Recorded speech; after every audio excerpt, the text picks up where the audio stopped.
Last ஒரு 5 நாளா தமிழக அரசியல்ல ஒரு மூவியோட கிளைமாக்ஸ் மாரி போயிட்டு இருந்தது. ஒரு நாள் சப்போர்ட் இருக்குன்னும், அடுத்த நாளே மெஜாரிட்டிக்கு டவுட்ன்னும், ஒரு பக்கம் கவர்னர் சஸ்பென்ஷன்னும், மறுபக்கமே டிஎம்கே, ஏடிஎம்கே அலையன்ஸ்ன்னும் பாலிடிக்ஸ் சும்மா விறுவிறுன்னு போயிட்டு இருந்தது. எல்லா விதமான பிரச்சனைகளும் ஓஞ்சி இப்ப ஃபைனலா தளபதி விஜய் அவர்கள் தமிழ்நாட்டோட முதலமைச்சரா இன்னைக்கு மார்னிங் 10 மணிக்கு பொறுப்பேற்க போறாரு. இனிஷியலா டிவிக்கு சிங்கிள் லார்ஜஸ்ட் பார்ட்டியா 108 இடங்களை வின் பண்ணியிருந்தாலும் மெஜாரிட்டி ஃபார்ம் பண்றதுக்கு 118 இடங்கள் தேவைப்பட்டிருந்தது.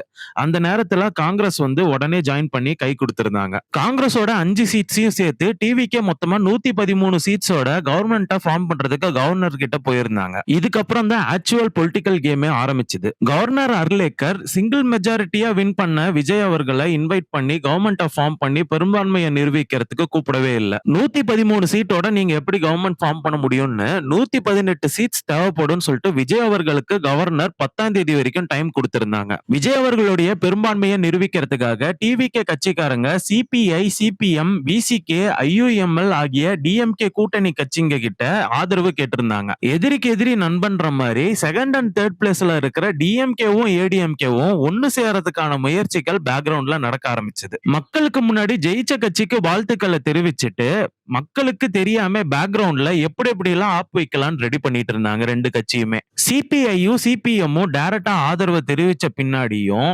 விசிகேவும் ஐயுஎம்எல் மட்டும் ஆதரவு தெரிவிக்காம இழுத்தடிச்சுக்கிட்டே வந்தாங்க.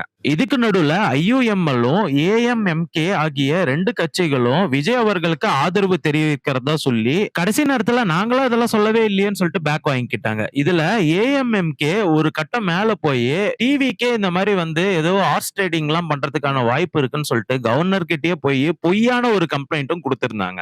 எந்த ஒரு ஸ்டேட்லயுமே சிங்கிள் மெஜாரிட்டியா வின் பண்ண பார்ட்டியை கூப்பிட்டு கவர்மெண்ட்டை ஃபார்ம் பண்ண சொல்றதுதான் வழக்கம். ஆனா தமிழ்நாட்டுல மட்டும் கவர்னர் விஜய் அவர்களை கூப்பிட்டு கவர்மெண்ட்டை ஃபார்ம் பண்றதுக்கு சொல்லவே இல்லை. காரணம் என்னன்னா 118 சீட் இல்ல அப்படின்னு சொல்லிட்டு ஒதுக்கி வச்சுக்கிட்டே இருந்தாங்க. இதனால விஜய் அவர்களை 4 முறை கவர்னரை நேர்ல போய் சந்திச்சு கவர்மெண்ட்டை ஃபார்ம் பண்றதுக்கு ரிக்வெஸ்ட் பண்ண வச்சிருந்தாங்க. ஈவன் நேத்துமே சிங்கிள் மெஜாரிட்டியா நாங்க கவர்மெண்ட் ஃபார்ம் பண்றதுக்கு தேவையான சீட்கள் கிடைச்சிருச்சுன்னு சொன்ன பின்னாடியும் கூட கவர்னர் கேரளாவுக்கு எஸ்கேப் ஆகிறதுக்கு ட்ரை பண்ணியிருந்தாங்க.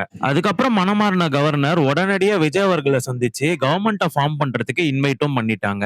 மே மாசம் 10ஆம் தேதி மார்னிங் சென்னையில இருக்கிற ஜவஹர்லால் நேரு இண்டோர் ஸ்டேடியத்துல சி ஜோசப் விஜய் ஆகிய நான் என்று சொல்லி தளபதி விஜய் அவர்கள் சீஃப் மினிஸ்டர் ஆஃப் தமிழ்நாடு என்ற பொறுப்பை ஏற்றுக்கொள்ள போறாரு. சில நியூஸ்லெட்ஸோட அவுட்லெட் படி விஜய் அவர்களுக்கு பொது நிர்வாகம், காவல் மற்றும் உள்துறை பொறுப்பும், செங்கோட்டையன் அவர்களுக்கு பொதுப்பணித்துறையும், புஷி ஆனந்துக்கு நகராட்சி நிர்வாகத்துறையும், நிர்மல் குமாருக்கு மின்சாரத்துறையும், ஆதவ் அர்ஜுனாக்கு விளையாட்டு மற்றும் மதுவிலக்குத்துறையும், ராஜ்மோகனுக்கு ஆதி திராவிடர் நலத்துறையும், அருண்ராஜுக்கு பத்திரப்பதிவு மற்றும் வணிக வரித்துறையும் கொடுக்கப்படுவதாக சொல்லப்பட்டிருக்கு.